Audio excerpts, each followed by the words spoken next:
여러분 사랑합니다. 축복합니다. 오늘은 7월 28일 수요일입니다. 오늘 하루 하나님께서 여러분과 저에게 새로운 복된 날을 주셨습니다. 감사와 기쁨이 넘치시기를 간절히 소망합니다. 먼저 찬양 올려드리겠는데요. 찬송가 176장 주 어느 때 다시 오실는지 함께 찬양하며 영광 올려드리겠습니다.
허락하신 말씀은 데살로니가전서 1장 10절의 말씀입니다.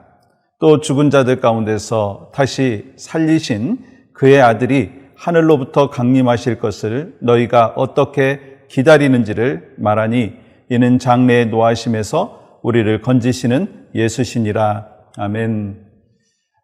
성경을 통해서 우리가 하나님의 역사를 배우고 있습니다. 하나님께서 새하늘과 새 땅을 우리에게 허락하여 주신다, 약속하여 주셨습니다. 그 이전에 두 가지 역사가 있다고 말씀드렸죠? 기억하시죠? 하나는 구약의 역사, 주님 오실 날을 기다리면서 또 소망 가운데로 나아가는 구약의 역사. 이제 두 번째 또 하나의 역사가 있다고 했죠? 신약의 역사. 이제 다시 오실 주님을 기다리는 소망 가운데로 나아가는 신약의 역사가 있다. 그렇게 말씀드렸습니다. 다시 오실 그 주님, 여러분 소망하고 계십니까? 주님 앞에 갈 날을 소망하고 계십니까?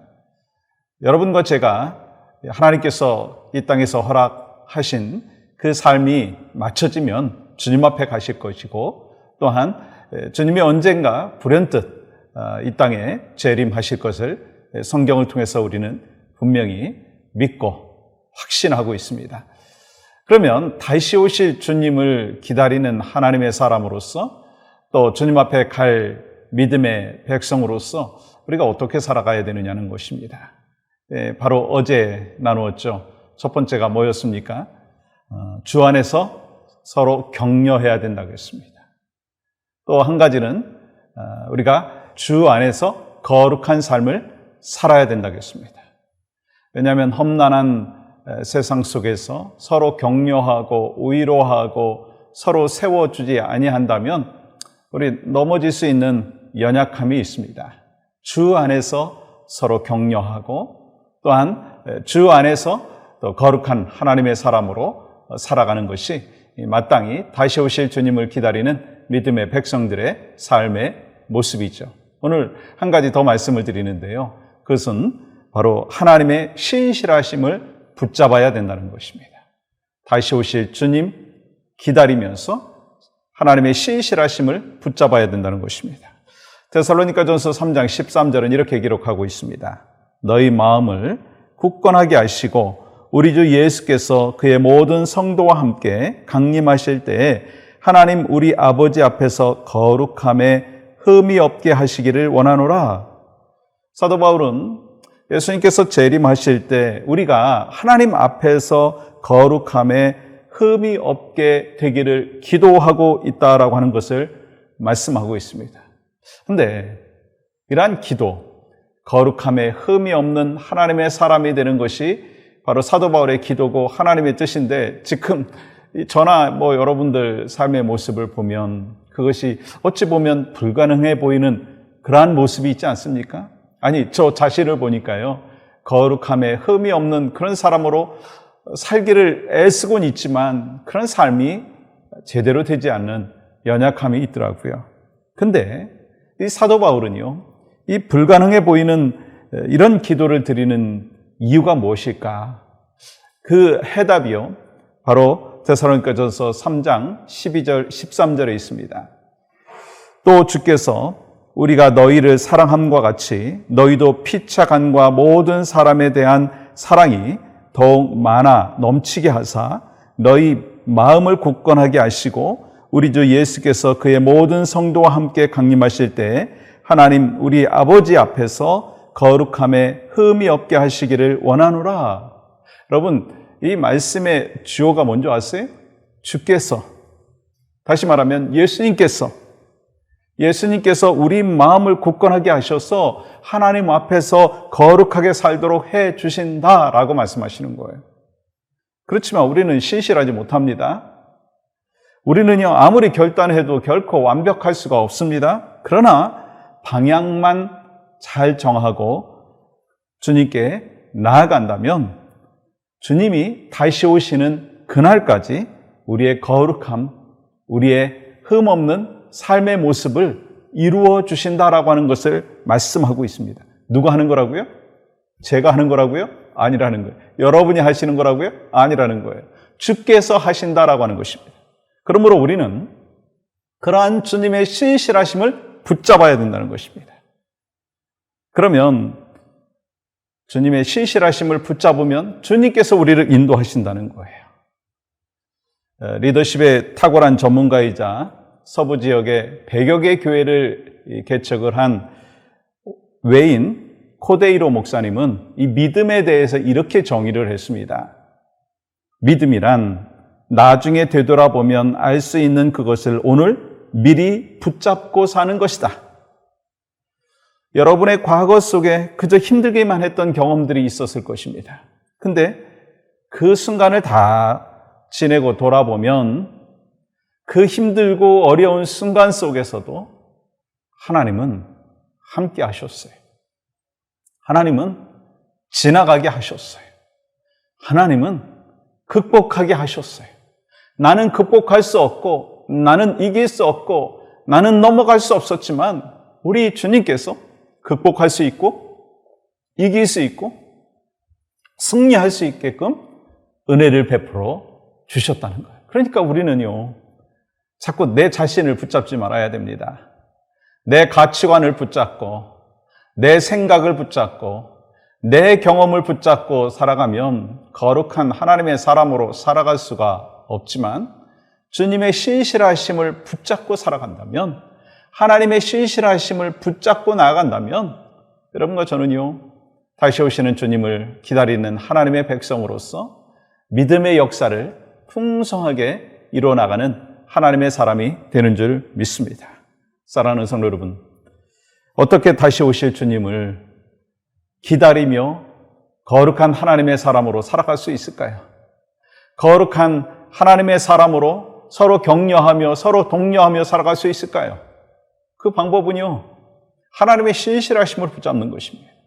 주의 약속의 말씀을 붙잡는 것입니다. 주님의 놀라우신 은혜를 붙잡는 것입니다. 여러분, 데살로니가 성도들이요, 바로 그러한 삶을 살았어요. 우리가 지난 몇 주간 동안 이 데살로니가 성도들의 그 삶의 모습을 지켜봤습니다. 이 하나님의 칭찬이 어떻게 데살로니가 교회 성도들에게 있었는가 아시죠?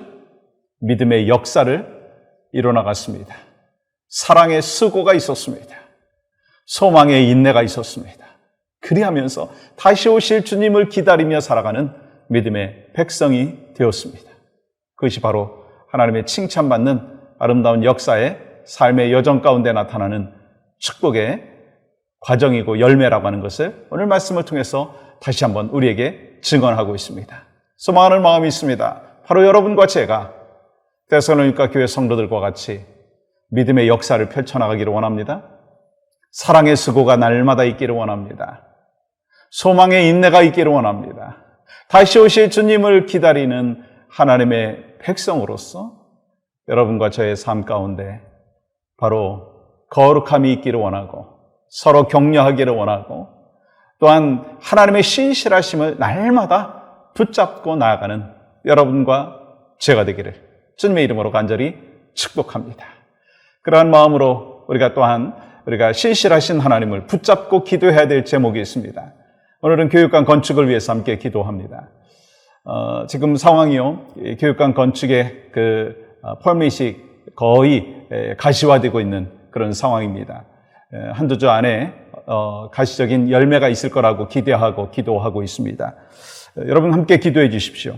하루속히 건축화가가 나와서 온 성도들이 예배하고 말씀 훈련하는데 불편함이 없게 하여 주시옵소서. 또 온 성도들이 이를 위해서 기도하고 하나된 마음이 유지될 수 있도록 허락하여 주시옵소서.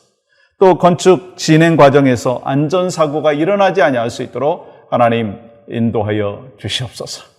우리가 오늘 또 주님께서 허락해 주신 복된 하루 속에서 바로 중보기도자의 사명, 에브리데이 크리스찬의 사명을 잘 감당하시기를 간절히 축복합니다.